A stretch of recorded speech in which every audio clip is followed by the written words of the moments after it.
things online to offline. I'm very, very interested, as Sue said at the beginning, in issues around identity. That's my fundamental interest. So my talk today is kind of skewed towards that. Some of you won't be very interested in that at all, and we'll have other questions later on. But my interest is very much in identity and how identities are performed online and created and what the impact that those have. This is a link to, this is a list that Dinah Boyd, who is a US social network service commentator, researcher and analysis, who came up with recently on the impact of digital and what the difference is between having our conversations and our representations of ourselves face-to-face or versus having them online in online spaces. And these were the issues that she highlighted. They're persistent, so information about us can hang around for a long time, and it can be taken out of a timeline context. So, for example, me posting that I was very, very drunk and doing foolish things 18 months ago, and now obviously I'm a changed person, but that's still going to be around, and people may pick up on that first.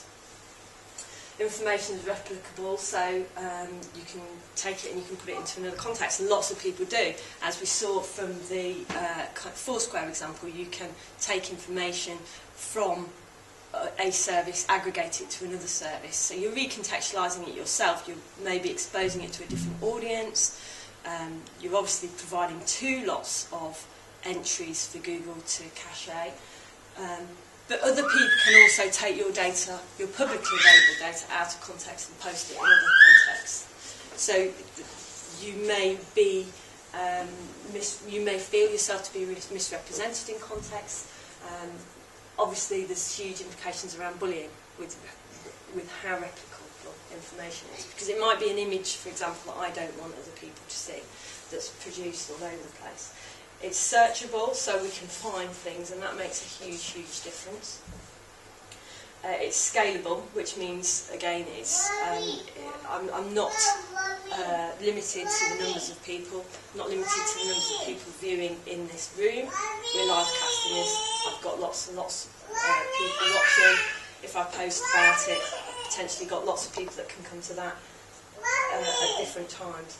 And it's also delocatable, so it's increasingly important that we are, it increasingly doesn't matter where we are, as long as we're accessing the internet. It doesn't really matter that you're in Canada and I'm in America and we're talking to each other. But conversely, it's also becoming much more important with the increase of those kind of geo services and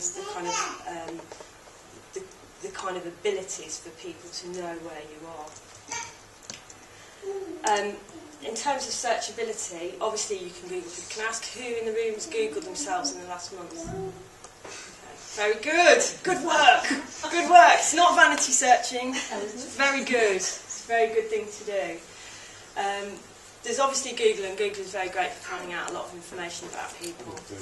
But there's also there's increasingly more sophisticated ways of finding out about people. These are just some kind of generic social search engines. So these are engines that will search across social networks, blogs, things that wouldn't necessarily rank highly on the Google scores, but are actually where a lot of activity is taking place. This is a screenshot from one particular social search engine, Spokio. And how this finds you isn't by your name, it's by your email address. So if I've got your email address, I can type it into Spokio. And I just love find your friends, track your friends.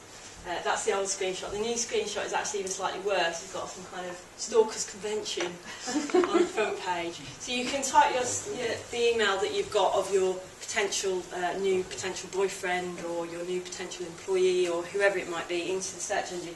And what it will do is it will search across 40 plus social networking sites and bring you the returns on that of the account, the public information tied to that account in real time.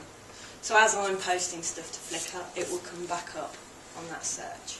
So if I check in tomorrow, I might have a bunch of new updates on you of things that you've they've come. And you can see, I'm not promoting Spokio, I'm just using it as an example, but you can see that the markets that they're tapping into are the big search markets now: law enforcement, recruitment and business. And increasingly, people will Google you before you go for a job. People will Google you while you're having your university admission process.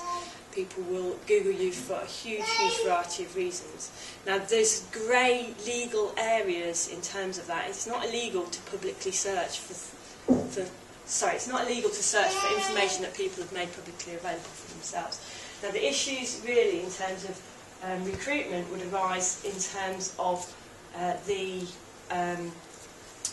kind of recruitment laws, but they're very grey in terms of, if I search for you and there's something I don't like about you in your profile, it's very difficult for you to turn around and say you didn't give me an interview because you found something in my social networking service profile that you didn't like that's actually illegal for you to ask about.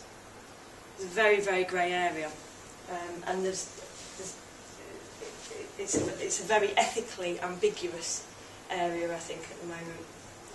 But I was working a little while ago with some online recruitment industry professionals, and one of the interesting things that they told me was that they did do searches, and obviously they didn't want to find anything horrible about people before they recruited. But they said, if given equal skills, equal levels of experience, all other things being equal, if they had two candidates, one who had social networking profiles, activity online, versus one who had nothing, they would go for the one who had the activity online every time. Because what it's demonstrating is, one, that they've got those kind of basic technological skills, two, that they can communicate, three, that they're human beings, they're not some very strange person, and those kind of things that are evidenced that aren't by people not being there.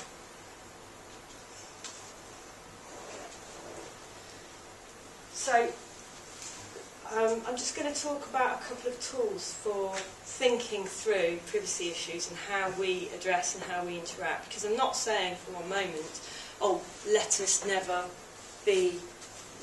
talk about sociable things online. I don't think that's not realistic. And actually, part of the main fun of being online is around those kind of social interactions where you are not being a professional person, you're not being some kind of robot, but you're actually being very much yourself with other people. So I'm not saying that we can't do that, but what I'm interested in is how we manage and how we perform those identities online. So how I like to think about it is by these three very basic building blocks, and they are very basic, and they are very shaky in many ways, but they're useful to start thinking things through. So the personal, and by that would be things like how I am online with my family members, with my friends, in groups that I have interests in, the kind of informal stuff that I get up to. The second one would be professional, so that would be how I am online in terms of representing myself as maybe a member of a professional community, or of somebody who has a business to run, that kind of area. And organisational, maybe overlapping with professional a little bit, is much more about me representing an organisation, me being a representative of an organisation. And that might be my organisation,